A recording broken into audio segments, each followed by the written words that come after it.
The message arrived not as a whisper, but as a shriek across every known band of the electromagnetic spectrum.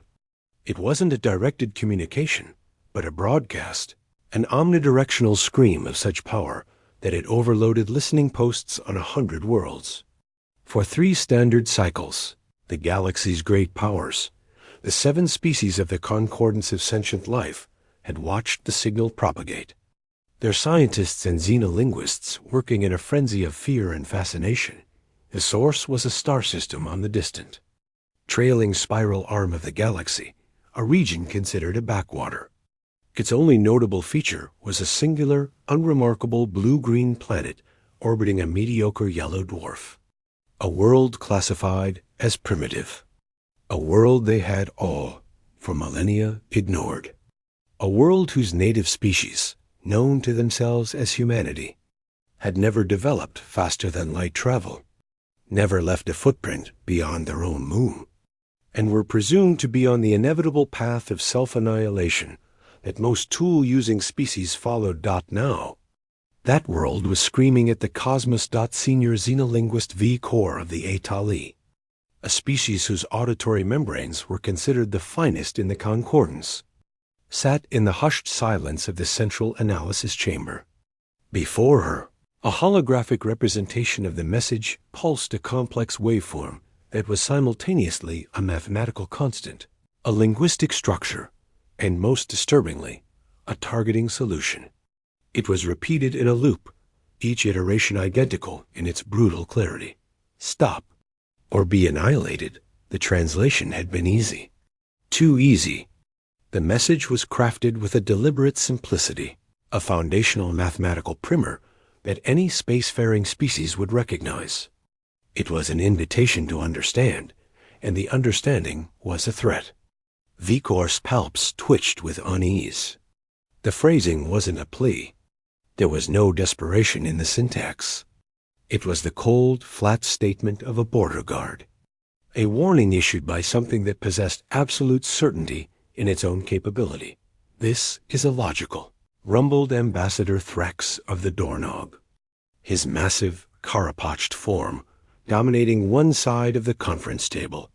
The Doornog were the military architects of the Concordance, their history a long, unbroken chain of tactical victories. A pre-FTL civilization cannot issue ultimatums. Their technology, by our estimates, is millennia behind our own. This is either a final hysterical gasp before their own internal collapse, or a mistake, a miscalibrated deep space array. The targeting data embedded in the signal is not a mistake, Ambassador, Vicor countered, her voice a soft chime. She manipulated the hologram, isolating a stream of data.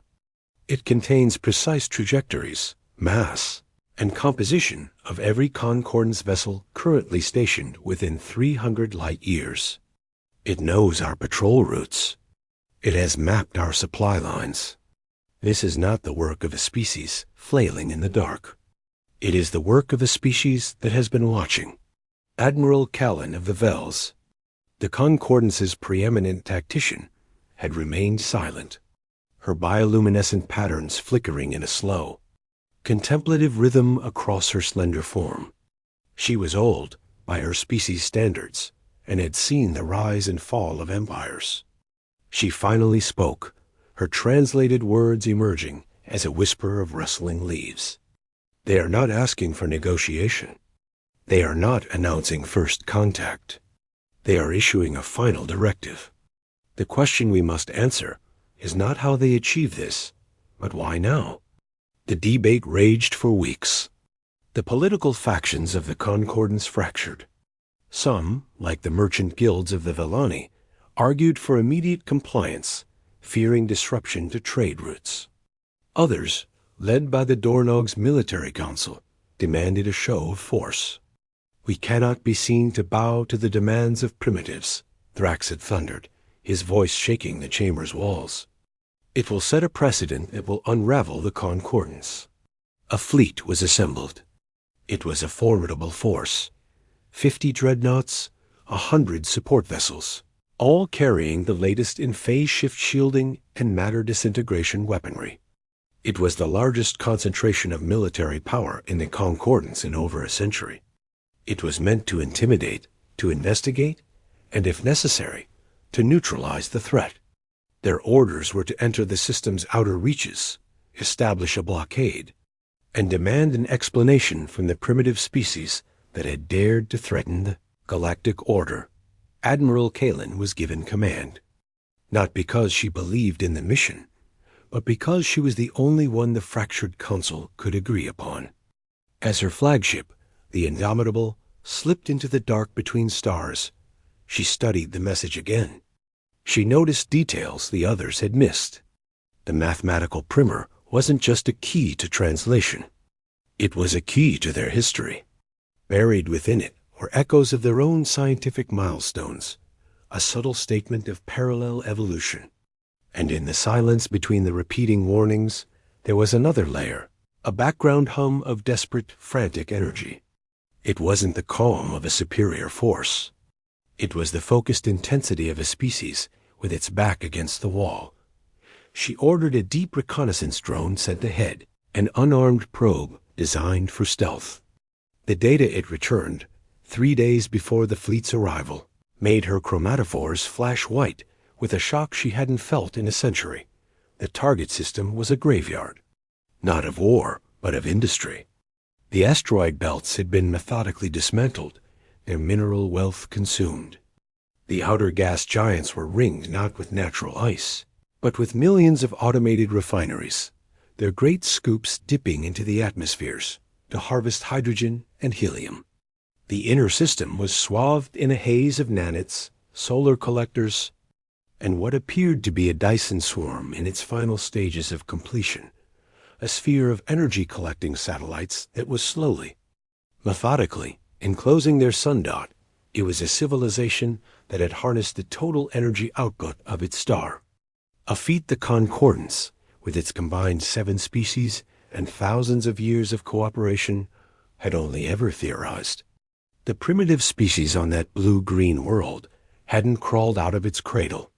It had grown so powerful within its cradle that the cradle itself was no longer sufficient, and at the heart of this incomprehensible industry was a weapon. The drone's final transmissions showed it, a structure larger than a moon, built into the planet's shadow, its geometry a stark, ugly contrast to the elegant swarm around it. It was a weapon of pure, terrifying simplicity, a stellar lancer.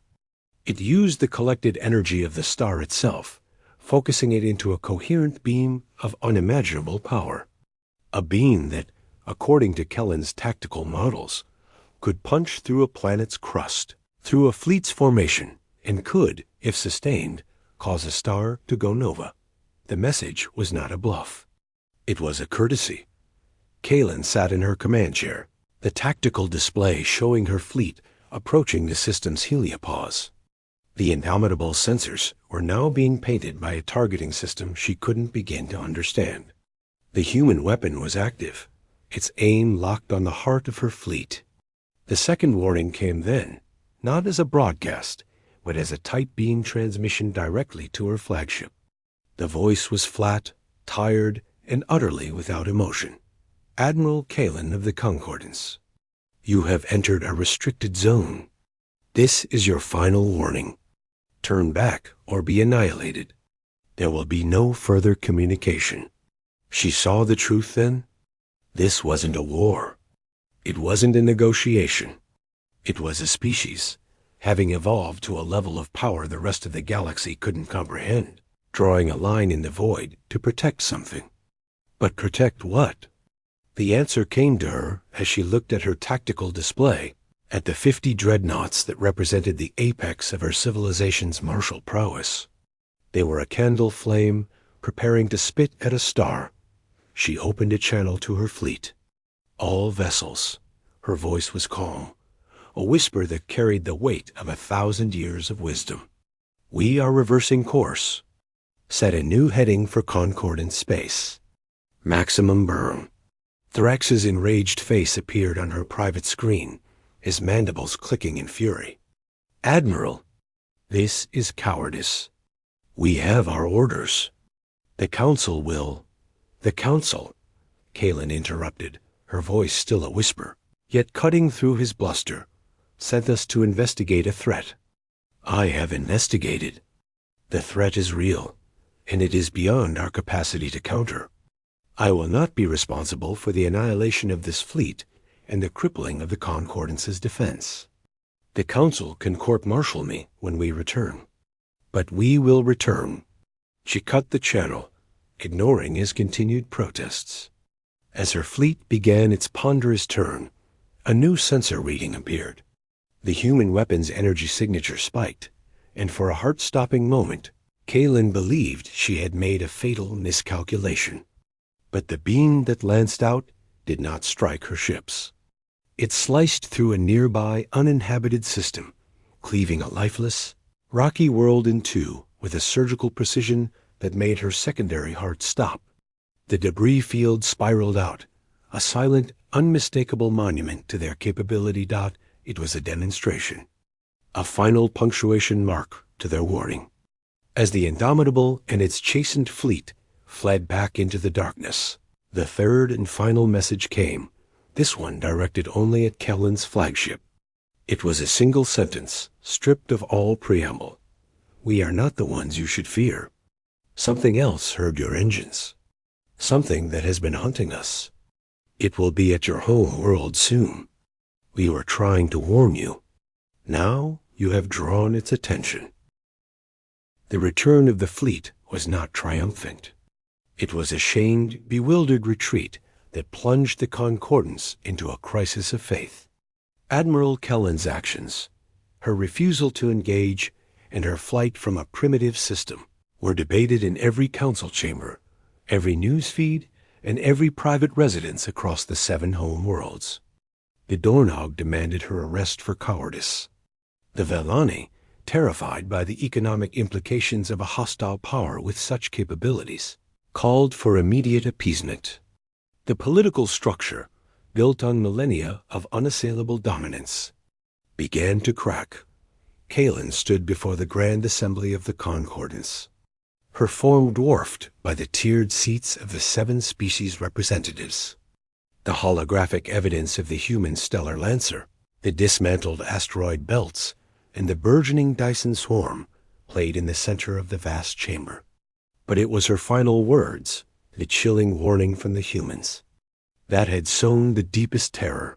You have presented us with the impossible, stated the Grand Mediator, a crustacean-like being from the clan species who served as the Assembly's impartial speaker. A pre-FTL species with a weapon that surpasses our own, and now a threat beyond our known borders. Your actions, Admiral, have brought us to the brink of a war we did not seek, with a foe we did not know existed.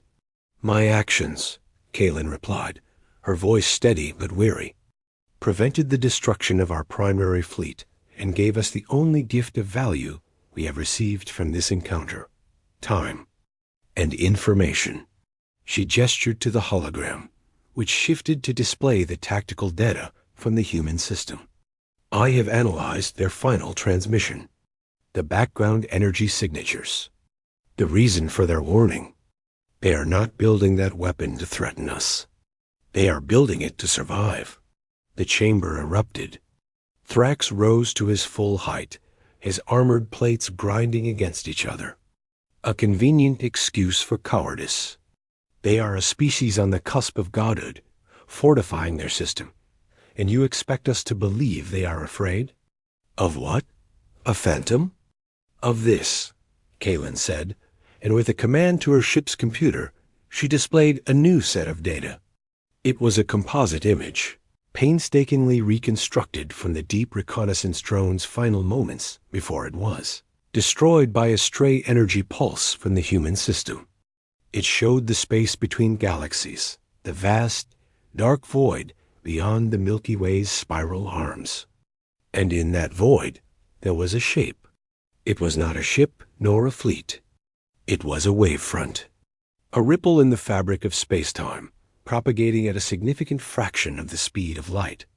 It was immense, spanning hundreds of light years, and at its leading edge, the space was. Wrong. The cosmic background radiation was being absorbed, not redshifted. Stars that had been charted for millennia were simply gone, their light swallowed before it could reach concordance observatories. This is the something they spoke of. Kalen continued, as the chamber fell into a stunned silence. We have been so focused on the internal affairs of our galaxy, on trade and politics, that we stopped looking outward. The humans did not. They have been watching this thing approach for centuries. It is a wave of consumption. It devours everything: matter, energy, radiation. It is a force of entropy, a cosmic predator, and its trajectory has it passing directly through the Orion arm through our space, through our home worlds. She let the silence stretch, allowing the implications to sink in. The humans are not building their stellar lancer to threaten us. They are building it to fight this. They were broadcasting their warning to turn us away from their system, because they are fortifying it for a siege. They saw us, with our loud engines and our clumsy fleets, as a liability. A flare that would draw the predator's attention to a populated region before they were ready to engage it. A new voice cut through the murmuring. It was an elderly Vel scientist, one of the few who had dedicated their life to extragalactic astronomy. His patterns were pale with shock. The data is consistent with our own long-range surveys, which we dismissed as sensor errors. Stars going dark beyond the galactic rim. Gamma-ray bursts without a source.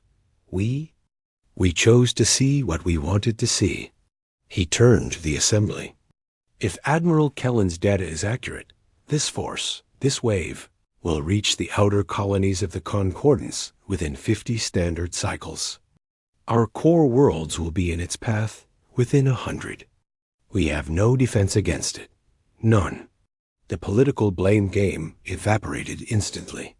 The fear that had been directed at Kalen, at the humans, now had a new, undeniable focus. The assembly didn't vote on a course of action. It devolved into a panicked scramble for survival. Some factions advocated for a mass exodus, a desperate flight to the opposite end of the galaxy. Others argued for a unified military response, building a combined fleet that would make the Dornog's 50 dreadnoughts look like a patrol boat. But the scientists' words echoed in every mind. We have no defense against it. None. Kalen, now stripped of her rank, but not her clarity, knew that neither running nor fighting a conventional war would work. The enemy was not a fleet to be outmaneuvered.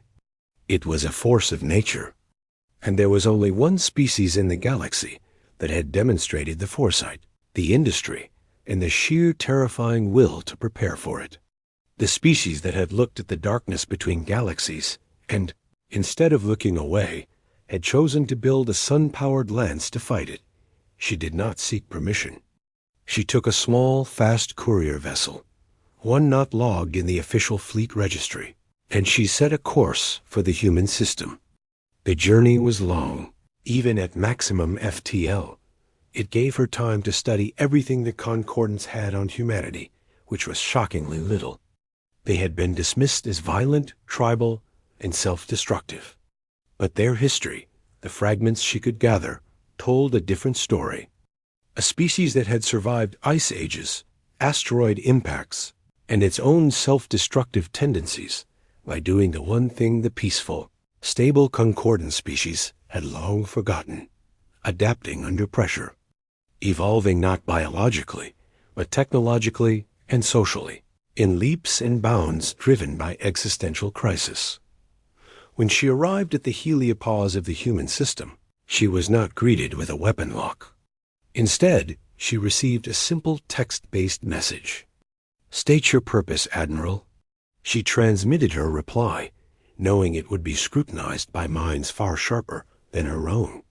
"To learn, to offer what aid we can, and to ask for the chance to fight alongside you, not against you." For a long time, there was no reply. The vast, silent industry of the human system continued its relentless work around her. She saw the weapon now, not as a threat, but as a forge. Ships, unlike any she had ever seen, moved between the construct and the outer planets. Not elegant vessels, but functional, armored things with no viewports, no creature comforts. They were tools for a war she was only beginning to understand. Finally, a response came. It was not from a government or a military command. It was a personal communication, a face appearing on her screen for the first time. It was an old human, his face lined with deep wrinkles, his eyes pale but sharp. He wore a simple, functional uniform with no insignia. He looked at her for a long moment, a silent assessment. "You turned your fleet around," he said, his voice the same tired, flat tone from the warning. "That was wise. We didn't have the margin to waste on a fight with you." He paused. "We also saw what you did after. You came back alone, without your guns. That took a different kind of wisdom. Come down. We have a lot to discuss and very little time. It's almost here." The transmission ended, and a landing vector appeared on her console.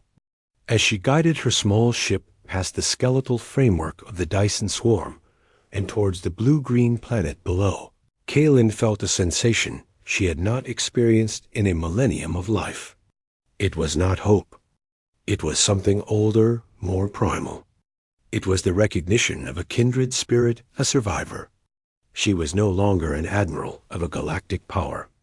She was a student, arriving at the feet of masters forged in a crucible she could only now begin to fathom. The surface of Earth was not what Kaylin had expected. She had braced herself for a world consumed by its own war machine, a scarred fortress world bristling with weapons. Instead, her shuttle descended through clouds that were cleaner than any she had seen on the industrial worlds of the Concordance. The air that rushed into her craft when the hatch opened was crisp, carrying the scent of salt and soil.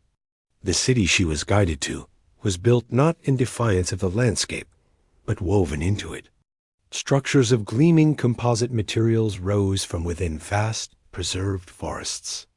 The industry, the raw, churning power she had witnessed from space, was hidden.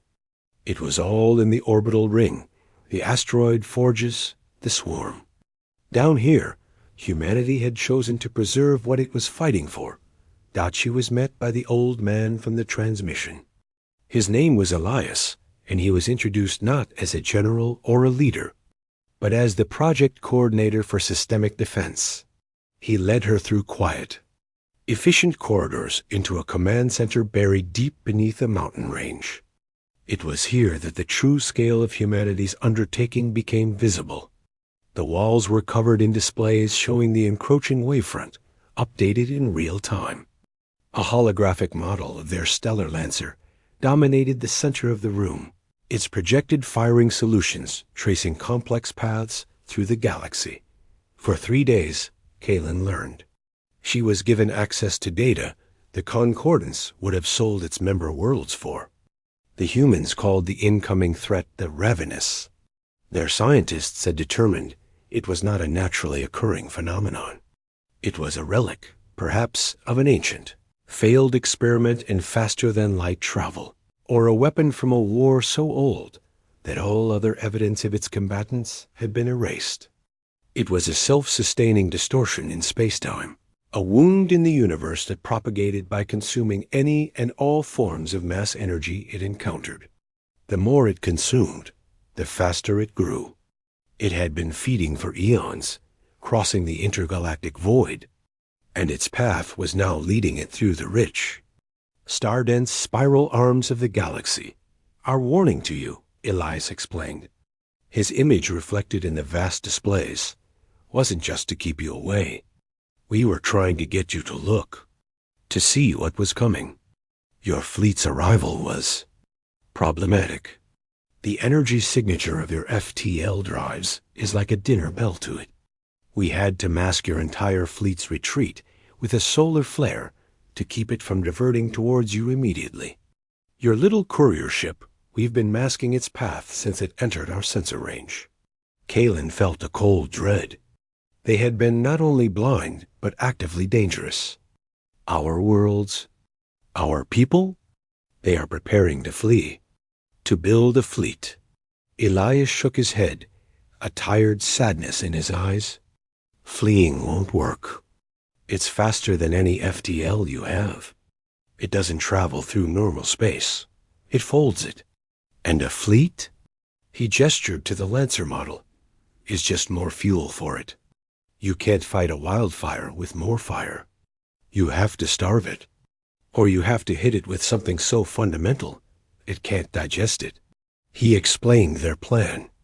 The Stellar Lancer was not a weapon in the traditional sense. It was a delivery system. Its purpose was to fire a concentrated beam of exotic matter, a stabilized piece of a neutron star's core, into the heart of the Ravenous. The theory was that the Ravenous, which could absorb conventional energy and matter, would be unable to process such a dense, gravitationally coherent object. It would, in essence, choke on it. The impact would create a local gravitational anomaly that would disrupt the Ravenous's internal cohesion, causing it to collapse. It's a one-shot weapon, Elias said. We fire it, and if we're wrong, we've just fed it the equivalent of 100 supernovas. We'll have accelerated its growth by centuries and sealed the fate of this entire galactic arm. He looked at her. We've been preparing for this for 300 years. We're as ready as we can be. But we're one species from one world. Our models show a 94% probability of failure. We lack the computational capacity, the manufacturing output, and the tactical redundancy to improve those odds. We needed more time. We needed help. He paused, and for the first time, Kalen saw the weight he carried, not the weight of command, but the weight of being the last hope for a species that had refused to die. That's what the message was. A final transmission from a species that knew it would probably fail, trying to warn anyone who would listen. It was never a threat. It was a parent grabbing a stranger's child out of the path of a car. It was a scream of "Get out of the way." Kalen spent the next week in constant communication with the Concordance. She did not ask for permission. She presented the data, the plan, and the ultimatum that the humans had not been able to deliver, cooperate, or face the Ravenous alone. The political squabbling died. The Dornog, seeing a foe they could finally understand a tactical problem to be solved, threw their entire military logistics network into the effort. The Valani redirected their merchant fleets to serve as transports for raw materials. The combined scientific community of 7 species, working with humanity's 3 centuries of research, began to refine the plan. They found flaws. They found optimizations. They brought their own unique technological legacies to bear Atali energy-dampening fields, Vel's predictive algorithms, Dornog projective shielding, each one shaving a percentage point off the failure rate. For the first time in its long history, the Concordance was not acting as a council of separate powers, but as a single organism. Shipyards across 7 systems were retooled to build components for the Lancer's firing mechanism, which had been humanity's greatest bottleneck. Teams of Vel mathematicians worked alongside human engineers to perfect the firing solution, accounting for the Ravenous's fluid, unpredictable movement.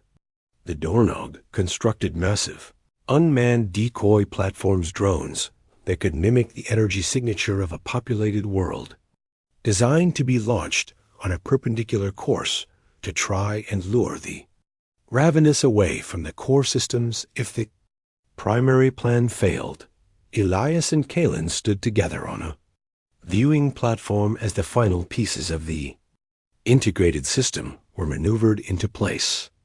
The Dyson swarm now pulsed with a coordinated rhythm, a heartbeat of unimaginable power. The Stellar Lancer, augmented by Concordance technology, was no longer a simple, ugly construct. It was a work of art, a fusion of human tenacity and galactic sophistication. You know, Elias said, his voice quiet against the hum of the machinery. When we first saw your fleet, we thought it was the end. We thought the Ravenous had created you, sent you as a vanguard. That's why the warning was so aggressive. Kellen's bioluminescence flickered with a dry, ancient humor. And we thought you were a primitive species that had somehow achieved the impossible. It seems we were both wrong. Or both right, Elias said with a faint smile. We're just different. You reached for peace and order. We reached for survival. Now we have to be both. The day of the engagement arrived. The combined fleet of the Concordance, not warships, but support vessels, sensor platforms, and the thousands of Dornog decoys took up positions at the edge of the system. The Ravenous was visible, now to the naked eye from Earth's surface, a growing darkness that blotted out the stars in a widening arc of the sky. The panic on the Concordance worlds was palpable, but a strange calm had settled over the human system. They had been living with this shadow for generations. The waiting was almost over. Kalen was on the bridge of the Indomitable, which had been hastily retrofitted as the mission's primary command and control node. She had been reinstated, not by the Council, but by the unanimous vote of the captains of the fleet. Elias was on the firing platform, a structure built into the Lancer itself. Their communication was secure, a direct laser link that cut through the growing interference caused by the Ravenous's approach. All systems are green on our end. Elias's voice came through, calm and steady. We are waiting on your final trajectory confirmation. Kalen looked at her display. The Vel's predictive algorithms, fed with data from 1,000 sensor platforms, had calculated the optimal firing window. It was a narrow sliver of time, less than a second, when the Ravenous's core would be most vulnerable.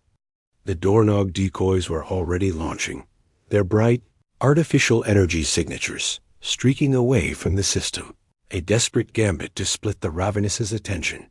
Confirmed, Kalen said. Trajectory data is locked. You have a firing solution. All support vessels, clear the quadrant. Initiate on my mark. She watched the darkness grow. It was no longer a wavefront. It was a maw, a sphere of absolute nothing that was devouring a gas giant on the edge of the system. She saw the planet's swirling clouds distort, stretch, and then simply vanish, as if they had never been. The silence on the bridge was absolute. The word was a pebble dropped into a still pond, its ripples becoming a tidal wave of coordinated action. Across the human system, the Dyson swarm that had been built over centuries focused its collected energy with a precision that defied comprehension. Every panel, every collector, every relay that had been painstakingly assembled by human hands, and in the final days, augmented by the technology of 7 alien species, aligned to a single point. The stellar Lancer, that ugly, moon-sized construct, began to glow. It was not a light in the visible spectrum. It was a glow of pure gravitational potential, a warping of reality itself. Elias, seated in the heart of the construct, watched the countdown on his display. Beside him, a team of Atali physicists monitored the exotic matter payload, their sensitive auditory membranes attuned to the subsonic hum of its containment field. It was the most dangerous object ever created by sentient life. A shard of a dead star, compressed to the point where its very atomic structure had collapsed, held in check only by the combined energy of a star and the accumulated scientific knowledge of 8 species. If it failed, it wouldn't just explode. It would create a microscopic black hole that would consume the entire system from within. The Ravenous, sensing the massive energy buildup, reacted. Its advance, which had been a steady, inexorable crawl, accelerated. The darkness surged forward, swallowing a second gas giant and the sparse outer comets in a matter of heartbeats. The interference it generated spiked, swamping half the sensor platforms. Kellen's display on the Indomitable began to show static, the image of the ravenous dissolving into a chaotic swirl of nothing. "It knows," she said, her voice low. "It's reacting to the threat." She opened a channel to the fleet. "All vessels, execute evasive protocols. Launch the final wave of decoys. Now." Thousands of Dornog drones ignited their drives, their false energy signatures flaring like newborn stars before streaking away on a vector perpendicular to the system's plane. For a moment, the Ravenous's advance seemed to stutter. Its vast, consuming front wavered, as if tasting two potential meals. Then, with a horrifying clarity, it ignored the decoys and continued its direct, focused charge towards the human star. It had identified the real threat. "It's not falling for it," Kaylin transmitted to Elias, her voice tight with a fear she hadn't felt in centuries. "It's coming straight for you. It knows." Elias's reply was calm. "We expected that. It's intelligent enough to learn. We've already adjusted our firing solution. Stand by." On the Lancer, the final seconds counted down. The exotic matter core reached peak coherence. The gravitational warping around the construct intensified, bending the light from the nearby stars into strange, distorted rings. The entire structure began to vibrate, a low, guttural roar that Elias could feel in his bones. The Ravenous was close enough now to see with the naked eye from the construct's external cameras a perfect sphere of absolute blackness, its edges devouring the very photons that tried to escape it. It was a hole in the universe, and it was bearing down on them. Containment at 100%. An Atali physicist reported, her voice a tense chime. "Payload is stable. Firing solution is locked." Elias took a breath. He thought of the world below, the forests and oceans his ancestors had fought to preserve. He thought of the generations who had worked on this project, knowing they would never see the outcome. He thought of the alien admiral who had had the wisdom to turn her fleet around and the courage to come back alone. He looked at the countdown. 0. "Fire," he said that the Dyson swarm didn't just release energy. It unleashed it. The star at the system's heart dimmed for a fraction of a second, as its output was channeled entirely into the Lancer. The construct itself seemed to scream, its structure straining against forces that were never meant to be contained. The beam that erupted from its core was not light. It was a lance of pure, compressed reality, a line of neutron star density matter moving at a significant fraction of light speed. It crossed the distance to the Ravenous in less than a second. On the Indomitable, Kellen's bridge crew watched in stunned silence. The beam struck the heart of the darkness. For a moment, nothing happened. The Ravenous simply absorbed it, its surface rippling like a pond struck by a stone. Kellen's heart sank. They had failed. They had fed it. Then the ripples did not subside. They grew. The perfect sphere of the Ravenous began to distort, bulging at the point of impact. The exotic matter, which should have been digested, was not.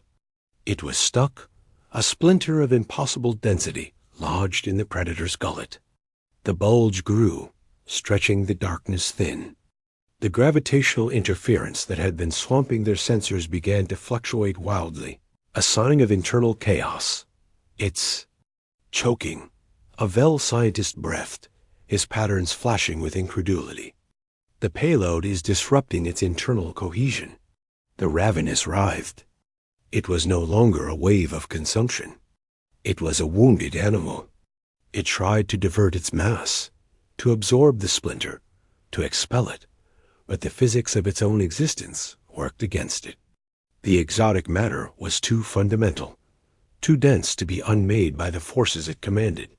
The bulge continued to grow until it was a protrusion, then a tear. And with a silent, universe-shaking violence, the Ravenous tore itself apart. There was no explosion. There was no blast wave. The sphere of darkness simply unraveled, its consumed energy released in a cascade of raw, chaotic radiation that lit up the entire electromagnetic spectrum. For a brief, blinding moment, the space where the Ravenous had been was brighter than the core of a galaxy. The sensor platforms were overwhelmed, their feeds going to static. The Indomitable's shields strained against the onslaught of released energy, but held. When the light faded, the Ravenous was gone. In its place was a cloud of dissipating exotic particles, a nebula of matter that had been trapped for eons, now released back into the galaxy. And at its heart, a pinpoint of impossible brightness, remained the neutron star core, still intact, now orbiting a point in space where nothing had existed before. It was a monument, a gravestone for a cosmic predator. The silence on the Indomitable's bridge was profound. Then a slow, building cheer erupted from the crew. Kaylin did not join them. She was staring at her display, where a single green light was flashing. It was the status indicator for the human stellar lancer. It was red. "Get me a visual on the construct," she ordered, her voice cutting through the celebration. The image that appeared made the cheering stop. The stellar lancer was gone. The strain of firing the weapon had been too much. The structure had not exploded. It had simply collapsed in on itself, consumed by the gravitational backlash of its own creation. A debris field, still glowing with residual energy, marked where it had been. There were no life pods. There were no escape shuttles. There was nothing. Kaylin sat motionless, her chromatophores a dull, ashen gray. Elias was gone. The humans who had manned the construct were gone. They had known. They had always known. The plan had been a one-shot weapon, and it had required a crew on site to make the final, split-second adjustments that no machine could be trusted with. They had not sent a crew. They had sent volunteers. An entire generation of humanity's finest minds, who had grown up knowing that their lives would end in this moment, had gone to their stations without a word of protest. They had fired the weapon that saved the galaxy, and they had been erased from existence for their trouble. The aftermath was a galaxy reshaped.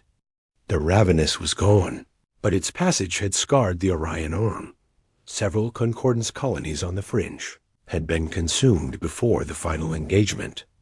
The economic and political structures, already strained, took decades to stabilize.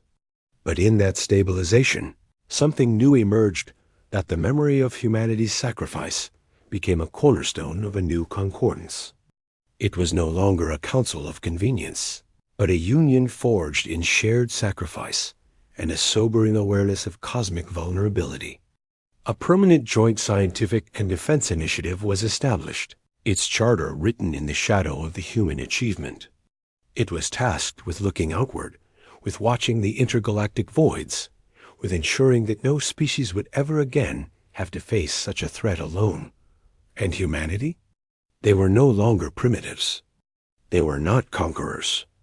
They were not members of the concordance, for they had chosen not to join. They had returned to their world, their star now dimmed but stable, and had begun the slow work of rebuilding their civilization. They had given the galaxy its future, and in return, they asked for only one thing: to be left alone to grieve, to remember, and to live in the peace they had bought with their own.